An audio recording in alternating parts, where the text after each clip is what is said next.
Come enjoy with me looking at the guns on episode 2, which is the rest of the museum that has to do with the guns that are on the interior walls of the museum. I hope you enjoy it.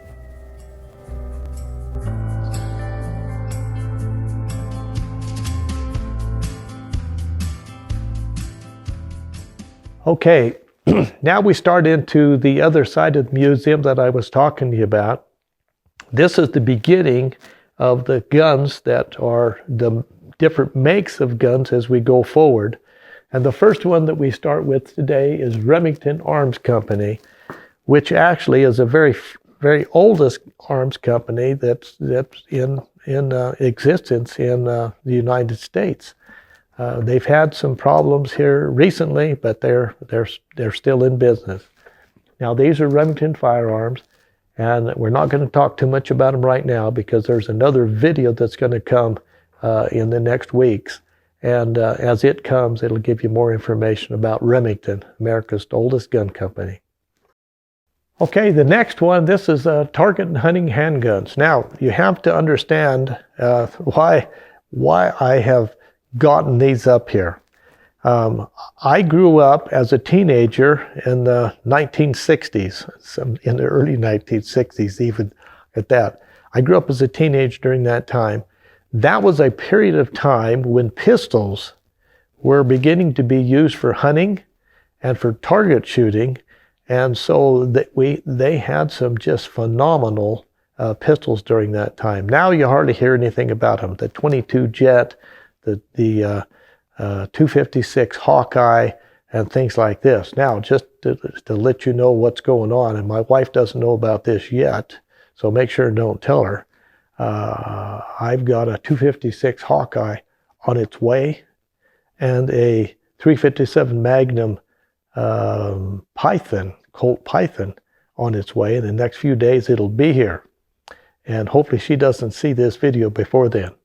So anyway, these are some of the pistols that were used during that time, and you notice a lot of them have scopes on them, and the very top pistol to the right is the biggest commercially manufactured pistol in the world today. It's called a 500 Smith & Wesson Magnum.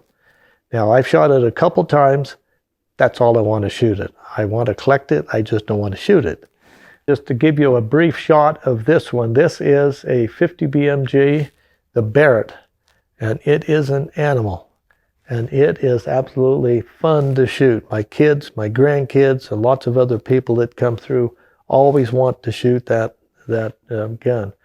It doesn't kick an awful lot like you would think it would, but the muzzle blast is enormous, and it'll shoot your hat off. It'll knock your hearing protectors off. I've had it shooting on a bench where we had a wooden box on the bench, and it destroyed the box on the first shot. So it's got a lot, and it's fun to shoot. It's not fun to shoot all day, but it's fun to shoot. And if you happen to come by, let me know that you want to shoot it, and we'll see if we can arrange that. One of the exhibits that we have that is so, it is so important to guns and to gun owners that it's hard to really, for people to really understand how important Colt was to historic guns and how important it is today. In fact, some of the Colt guns that you see, the single action army and so forth throughout the world, are some of the most recognized guns throughout the world that we know about. And so Colts were very, very important to history. There's quite a few Colts here. There will be another one right in the center, just down below the wheel, about a foot, that will be the Python. The Python was considered the Cadillac of revolvers back in the 1960s and 70s and so forth. It's an absolutely beautiful pistol. And now I need to kind of put a poke in for my son, who has Gun World and Archery in Elko. He has given me untold amounts of guns that we see in here, and also I've purchased a bunch of him too at prices that you would think were phenomenal over the years. And so Farnes Williams and gun world and archery need to have a special place in here too. The rest of the guns were purchased with money that I earned while I was the owner of NNE Construction Incorporated here in Elko, and I sold that business to my sons and son-in-law here about 6 years ago, and they're doing a bang-up job. But it was that money that helped put a lot of these guns on the wall. So Colt pistols will be broken probably into at least 2 or 3 smaller videos as we get closer to that time. Okay, the next one above the door here is Savage Arms Company. I think that Savage Arms Company has kind of gotten a raw deal over the last several decades. Savage Arms Company was actually a big producer of firearms back in the early 1900s and late 1800s, and was really a very, very wealthy company and did a really great job in building great guns. And so here's some Savage Arms.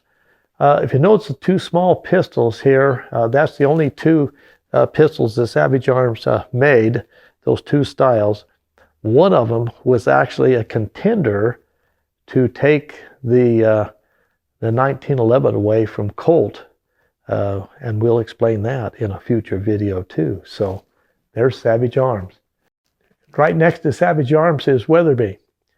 There was a time in my life when I was a young man, and Weatherby was really making lots of beautiful guns that I thought I had to have a Weatherby. In fact, I would have bought a Weatherby if I had to pawn 2 of my kids, I think, to get one. And so finally I got some Weatherbys, and there is quite a few Weatherbys there. That top one is a shotgun. The stock looks like it's plastic. It is not. It's just a high-grade wood. The next one below that is called a 460 Weatherby Magnum. I shot it once. It kicked so bad, I told the guy that I was with that if I was getting charged by a Cape Bull, I would almost rather have him run over me than to shoot him with that gun and be punished from that end. It just is enormously a heavy kicker.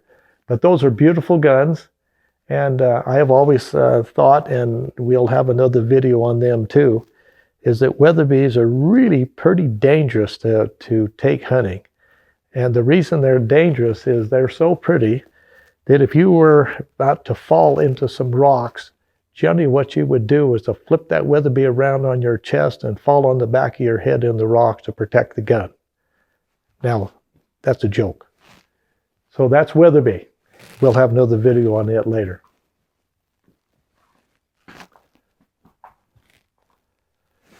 The next one is Browning.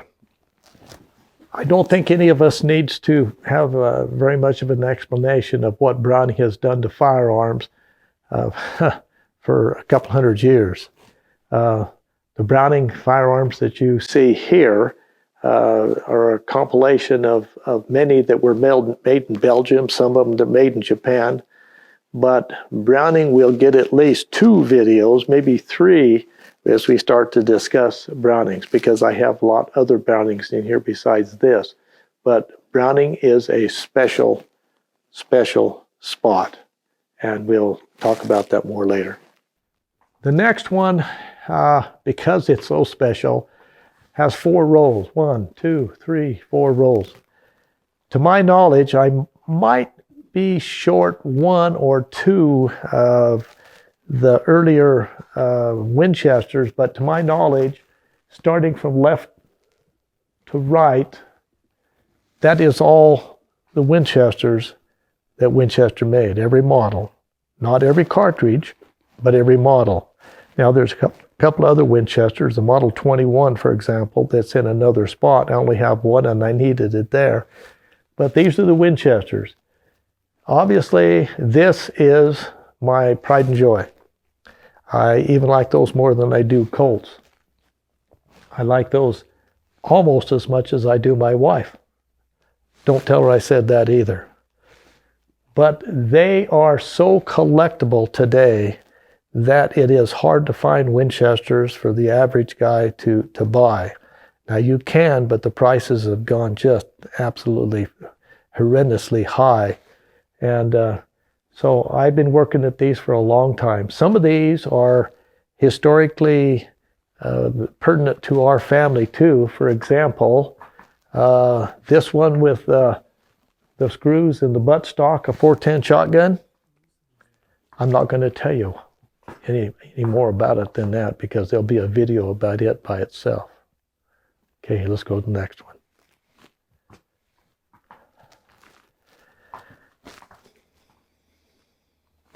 These guns that you see right here, that's on this rack, are a compilation of all Winchesters, but special Winchesters.